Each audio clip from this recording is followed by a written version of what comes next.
नमस्कार साथियों, स्वागत है आप सभी का हमारे इस यूट्यूब चैनल पर।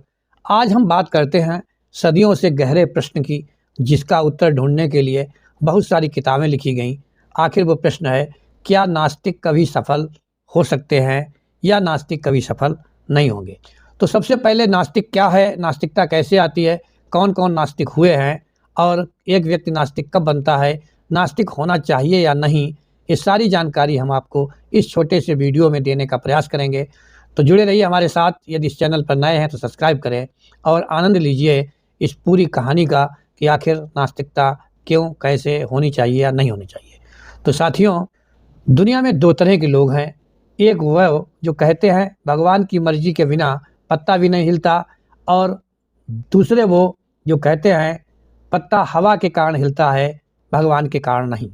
समाज अक्सर दूसरे वालों को डराता है कि तुम असफल हो जाओगे, लेकिन क्या ये सच है?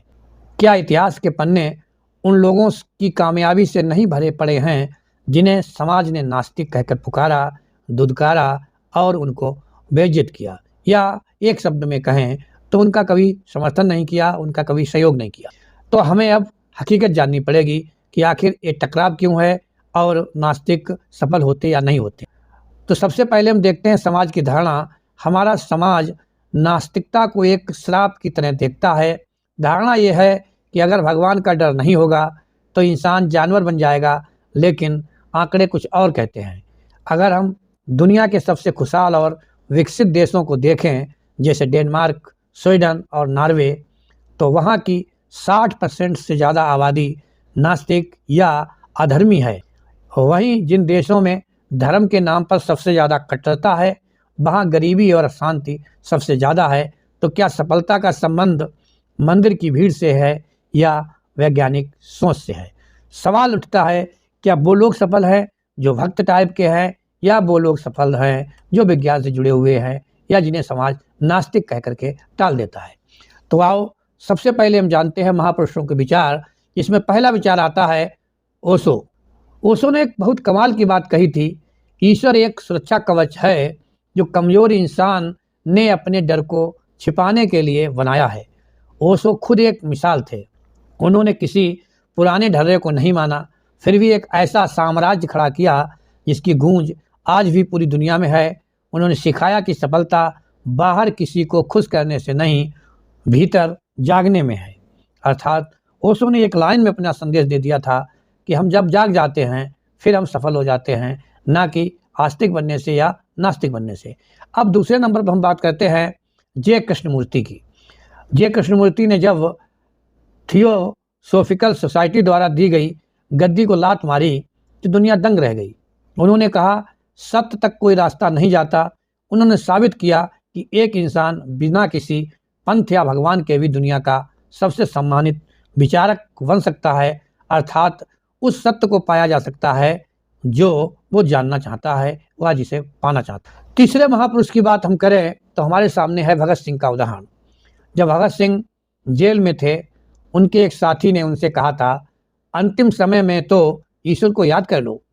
भगत सिंह ने हंसकर कहा था, मैं नहीं चाहता कि मौत के डर से मैं ईश्वर के सामने झुकूं और अपनी पूरी जिंदगी के तर्क को झूठा साबित कर दूं।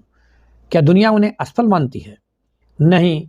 तो आज भी करोड़ों युवाओं के वो आदर्श हैं, और हिंदुस्तान में जब भी शहीदों की बात होती है तो सर्वोपरि स्थान पर पाए जाने वाले शहीद आजम भगत सिंह जी। फिर हम दूसरे नंबर की बात करें तो फिर हमें मिलते हैं महान वैज्ञानिक स्टीफन हॉकिंस, जो 50 साल तक एक व्हील चेयर पर रहे, बोल नहीं सकते थे। उन्होंने कहा था, स्वर्ग और नर्क उन लोगों के लिए हैं जो हकीकत से डरते हैं या जिन्हें अंधेरे से डर लगता है। ये सब एक काल्पनिक कहानियाँ हैं। बिना किसी दुआ के उन्होंने ब्लैक होल के वो सच बताए जो हजारों सालों से धर्म ग्रंथों में नहीं बताए गए थे, या कोई भी आस्तिक व्यक्ति जिनको नहीं बता सका था। अब हम बात करते हैं सामाजिक सच और कड़वे उदाहरणों की। तो हमारा समाज अक्सर नास्तिकता को विनाश से जोड़ता है, लेकिन भारत के ही ऐसे महापुरुषों को देखिए जिन्होंने साबित किया कि तर्क ही असली तरक्की है। इसमें सबसे पहला नंबर आता है डॉक्टर BR अम्बेडकर का। बाबा साहब ने साफ कहा था कि गुलाम को उसकी गुलामी का एहसास करा दो वह खुद बगावत कर देगा। उन्होंने किसी चमत्कार के भरोसे रहने के बजाय शिक्षित बनो, संगठित रहो और संघर्ष करो का नारा दिया। उन्होंने उन पुरानी मान्यताओं को चुनौती दी जो इंसान को नीचा दिखाती थीं। उनकी सफलता का नतीजा आज हमारा संविधान है। क्या कोई इन्हें असफल कहने की हिम्मत कर सकता है? फिर हम बात करते हैं एक महान विचारक की, फ्रेडरिक नीत्शे। उन्होंने कहा कि इंसान को खुद अतिमानव बनना होगा, अपनी किस्मत का फैसला खुद करना होगा, ना कि किसी आसमानी ताकत के भरोसे बैठना होगा। इसी क्रम में हम बात करते हैं दूसरे महान विचारक पेरियार ई.वी. रामास्वामी की। दक्षिण भारत के ये वो शेर जिन्होंने खुलेआम कहा था, जो भगवान को मानता है वह मूर्ख है। उन्होंने अंधविश्वास के खिलाफ ऐसी जंग छेड़ी कि आज तक तमिलनाडु की राजनीति और समाज क्या पूरे भारत में सबसे ज़्यादा जागरूक और विकसित लोग माने जाते हैं। उनकी सफलता का मतलब था आत्मसम्मान और न कि किसी मूर्ति के आगे झुकना, न किसी आडंबर पाखंड को मानना। अब हम बात करते हैं, ये तो बातें थीं महापुरुषों की, विचारकों की, राजनेताओं की, वैज्ञानिकों की, लेकिन अब हम बात करते हैं फैक्ट्स की कि आखिर हमारे दुनिया के लोग क्यों ये सब मानते हैं। तो हम आपको बताएंगे कि दुनिया के 90% से ज़्यादा नोबेल पुरस्कार विजेता और महान वैज्ञानिक या तो नास्तिक रहे हैं या फिर उनका ईश्वर में विश्वास किसी धर्म से बंधा हुआ नहीं था। अगर नास्तिकता असफलता लाती तो आज की आधुनिक दुनिया का वजूद भी नहीं होता। इंटरनेट से लेकर रॉकेट साइंस तक सब कुछ तर्क की देन है, चमत्कार की नहीं।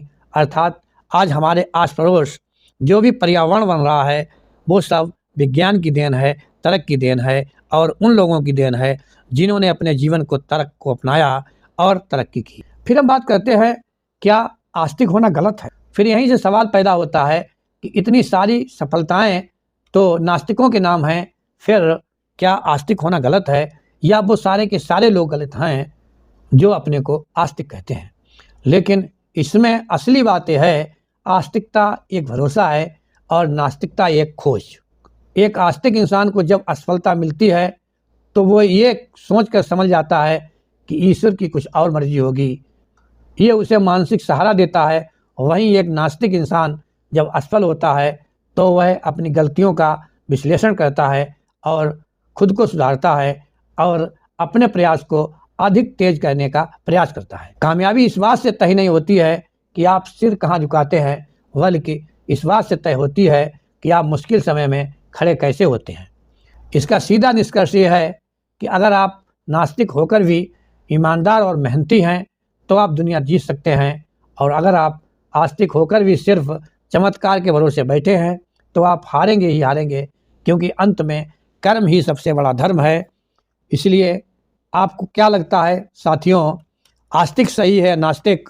तो हमारे सभी वैज्ञानिकों, हमारे साहित्यकारों, हमारे रचनाकारों, हमारे नेताओं जो कि दूसरी धारा के थे, उनका सबका निष्कर्ष यही निकलता है कि कामयाबी के लिए आपको तर्कवाद को लाना होगा, मेहनत करनी होगी, अपनी सोच को वैज्ञानिकता के रूप में ढालना होगा, कहीं भी व्यर्थ के उन कामों को नहीं करना होगा जिनका कोई वजूद नहीं होता है। साथियों, आप खुद को क्या मानते हैं, आस्तिक या नास्तिक? हमें कमेंट्स का ज़रूर बताएं ताकि मेरे तक भी आपका विचार आ सके। और आप इस वीडियो में किसके तर्क से सबसे ज़्यादा प्रभावित हुए, जैसे ओशो का तर्क, नीत्शे का तर्क, भगत सिंह का या डॉक्टर बी.आर. अम्बेडकर का, इनके जिसके तर्क से आप सबसे अधिक प्रभावित हुए हों, हमें कमेंट्स में ज़रूर बताएं ताकि हम आपको ऐसी और वीडियो देते रहें और आपके सामने उन पर्दों को खोलने में समर्थ हो सकें जो आज तक ढके हुए हैं। फिर मिलते हैं एक नई वीडियो के साथ, तब तक के लिए जय हिंद, जय भारत।